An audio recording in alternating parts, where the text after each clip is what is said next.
పట్ల ఇలా వ్యవహరించడం న్యాయం కాదు. ఆమె శక్తిని సముచితంగా గౌరవించడం అవసరం.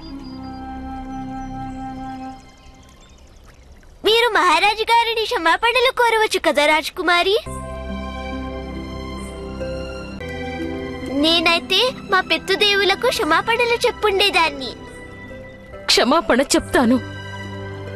నా వల్ల పితృదేవులకు అవమానం జరిగింది. తప్పకుండా క్షమాపణ చెప్తాను. కానీ దానికంటే ముందు ఒక స్త్రీ ఎందులోనూ తక్కువ కాదు అని నిరూపిస్తాను. కానీ మీరు ఒంటరివారు కదా రాజకుమారి. ఎలా నిరూపిస్తారు చెప్పండి? మీకు ఎవరు సహాయం చేస్తారు?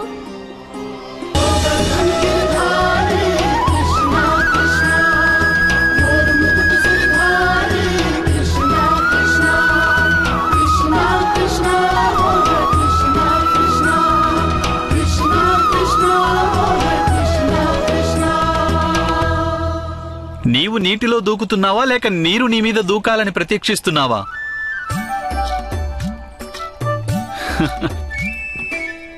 క్షమించాలి, నేను నా జిజ్ఞాసను ఆపుకోలేకపోయాను.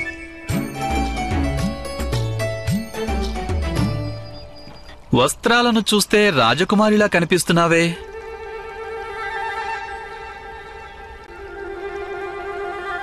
ఈ వస్త్రాలను ఆభరణాలను కాంపిల్యం నుండి దొంగిలించలేదు కదా? లేదు, అడుగుతున్నాను. ఎందుకంటే కాంపిల్య నగరానికి దాని సంపదకు ఇప్పుడు నేను యజమానిని. ఒకవేళ కాంపిల్యం నుండి వాటిని దొంగిలించుంటే తిరిగి ఇచ్చేయాలి. అన్యథా నీకు దండన విధిస్తాం. ఎవరు నీవు? అయినా నీదెలా అయింది కాంపిల్య నగరం? నేనా? నన్నందరూ వాసుదేవుడు అంటారు.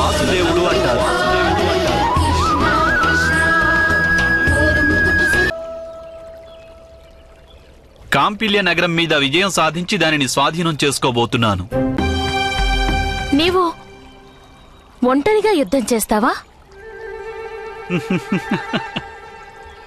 ఒంటరిగా ఎవరైనా యుద్ధం ఎలా చేయగలరు? యుద్ధం చేసేందుకు ఎదురుగా ఎవరైనా ఉండాలి కదా. నేను కాంపిల్య రాజు ద్రుపదునితోనూ అతని సైన్యంతోనూ యుద్ధం చేస్తాను. చూద్దాం మరి నా కౌముదుకి గదను ఎవరు శాంతింపజేస్తారో. ద్రుపద, ఎక్కడ నీ పుత్రుడు? నీవు పుత్రుని పొందేందుకు యజ్ఞం చేశావని విన్నాను ద్రుపద. అందుచేతనే నేను అతన్ని ఆశీర్వదించడానికి ఇలా వచ్చాను. నా పుత్రుడు నీ ఆశీర్వాదాన్ని పొందడానికి జన్మించలేదు ద్రోణ. నీ రక్తాన్ని కళ్ళ చూసేందుకు జన్మించాడు నా పుత్రుడు. నాకు తెలుసు, నన్ను వధించేందుకై నీవు దేవతల నుండి పుత్రుణ్ణి కోరుకున్నావని. కాని పరస్పర అవమానాలు, ప్రతీకారాల ఈ పరంపరను ఎప్పటి వరకు కొనసాగించగలం? నీ హృదయాగ్నిని ఇప్పటికైనా శాంతింపజేసుకో ద్రుపద. భయభీతుడువైనవా మహారథి ద్రోణాచార్య? నేనేమీ భయంతో ఇక్కడికి రాలేదు. నా హృదయంలో స్వచ్ఛమైన ప్రేమను నింపుకుని నీ పుత్రుని ఆశీర్వదించేందుకొచ్చాను. అవమానించిన తరువాత ప్రేమించడం తేలికే ద్రోణ. ఒకవేళ నీవు నీ అవమానాలను మర్చిపోగలిగి ఉంటే నాకు నీ ప్రేమ మీద నమ్మకం ఉండేది. కానీ నీవు నన్ను పరాభవించావు. నీవు నన్ను నా నుండి అర్ధరాజ్యం తీసుకుంటావా? నీవు కావాలంటే నీ రాజ్యాన్ని ఈ క్షణమే తిరిగిచ్చేస్తాను. ఎందుచేతనంటే నేను ఈనాటికి నీ నుండి స్నేహాన్నే ఆశిస్తున్నాను, నీ రాజ్యాన్ని కాదు. చాలా ఆలస్యమైపోయింది ద్రోణ. నీవు బ్రాహ్మణుడు, దానం తీసుకోవచ్చు. కానీ నేను క్షత్రియుడను, నేను దానం తీసుకోను. నేనిప్పుడు విజయాన్ని సాధిస్తాను ద్రోణ. విజయాన్ని సాధిస్తాను. ఒకవేళ నేను శస్త్రాలను ఎక్కువ పెడితే నీ సైన్యం నశించిపోతుంది. కానీ నేను నీ పుత్రునిపై శస్త్రాలను ఎక్కువ పెట్టను. నీవు నన్ను మిత్రుడిగా భావించడం లేదు, కానీ నేను నిన్ను ఈనాటికి నా మిత్రునిగా, అలాగే నీ పుత్రుణ్ణి నా పుత్రునితో సమానంగా భావిస్తున్నాను. నా ఆశీర్వాదం వల్ల అతని మనోవాంఛలన్నీ పరిపూర్ణం కావాలి.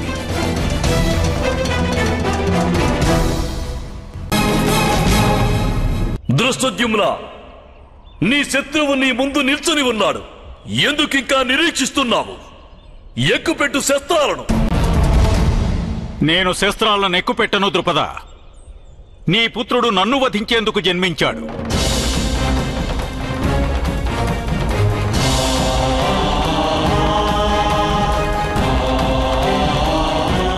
కనుక అతన్ని తన జీవితాశయాన్ని ఇక్కడే ఈ క్షణమే పూర్తి చెయ్యనివ్వు. శస్త్రాలను ఎక్కుపెట్టు దృష్టద్యుమ్న.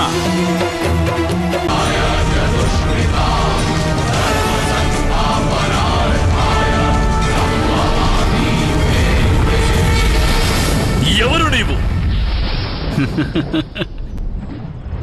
నేనెవరినా?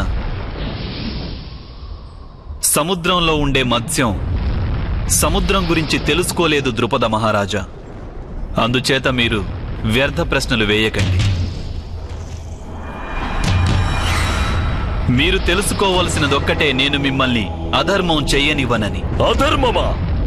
ఇంకొకరి ధర్మాధర్మాల విషయంలో నిర్ణయం తీసుకునేందుకు అధికారం నీకెవరిచ్చారు?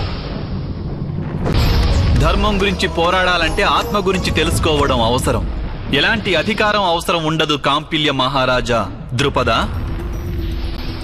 ఒకవేళ మీరు మీ గురించి తెలుసుకుని ఉంటే ధర్మం అంటే ఏమిటో కూడా మీరు తెలుసుకుని ఉండేవారు. ప్రణామాలు ద్రోణాచార్య. ప్రణామాలు వాసుదేవ.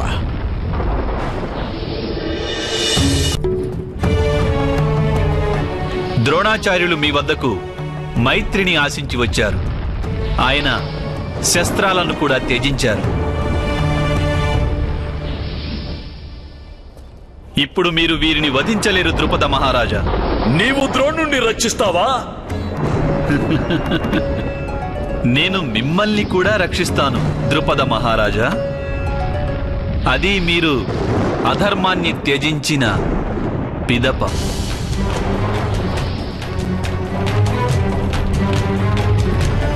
సైనికులారా, ఈ దురహంకారిని అంతమొందించండి. మూర్ఖుల్లా ప్రవర్తించకు ద్రుపద. వసుదేవ తనయుడు చెప్పిన దానికి ఒప్పుకొని నా మిత్రత్వాన్ని స్వీకరించు. మౌనంగా ఉండు ద్రోణ. దృష్టద్యుమ్న, వెళ్ళి తలపడు. ఒకవేళ మీ కోరిక అదే అయితే ద్రుపద మహారాజా, తప్పక తలపడమని చెప్పండి.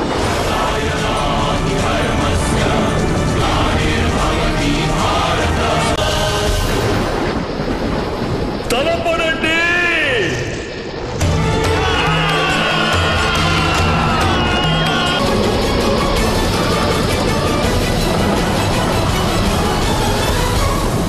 నేను మీకు చెప్పాను కదా అధర్మాన్ని త్యజించమని, నేను మిమ్మల్ని రక్షిస్తానని. కానీ మీరు మా ధర్మోపదేశాన్ని తృణీకరించారు ద్రుపద మహారాజా.